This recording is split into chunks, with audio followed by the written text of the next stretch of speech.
L'shana tova tikatevu. I wanted to wish everyone a happy and a healthy new year.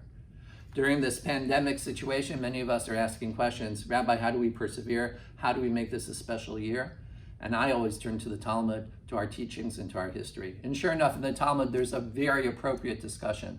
The rabbis ask a question: when was the world actually created? Now, in fall, or later in springtime? All the rabbis agree, guess what? It was created now, at fall. And the rabbis explain very beautifully that Hayom Harat Olam, this is the anniversary of the creation of the world. We use that phrase throughout the liturgy, throughout the Machzor on Rosh Hashanah. And the rabbis tell another beautiful story that Adam, when he was created, each day it was fall, it was autumn, and the amount of daylight was decreasing because it was autumn, and the amount of darkness and night was increasing, and he became sad because he thought the world was ending. After all, the trees were dying, the leaves were falling, and everything around him looked like death was imminent. And the rabbis explained that Adam didn't have faith. Adam didn't understand that with emunah, with bitachon, with trust in God, all things are possible. And reality, the rabbis also explain that life begins in darkness. Do you ever notice how you take a seed and you push it into the darkness, the warmth of the earth? And for many, many days, that seed is in darkness, but then it starts to grow.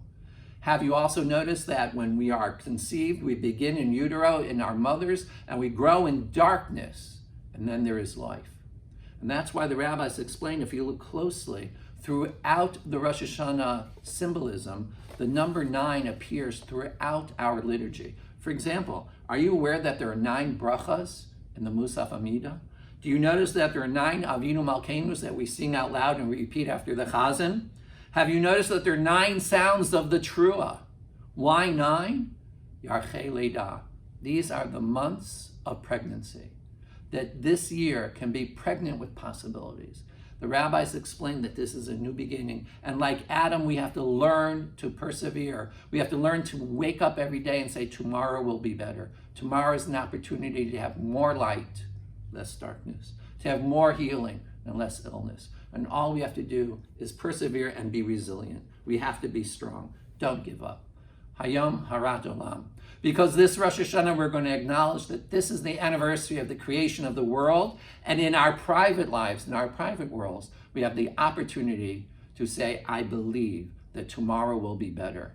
And with our strong efforts, if we continue to be strong and resilient, then guess what? This coming year of 81 will be a year of great blessing. Not only a bracha for us and our community, but we have the potential to bring blessing and light and healing to the entire world.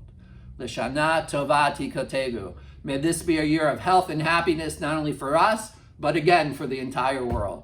Amen.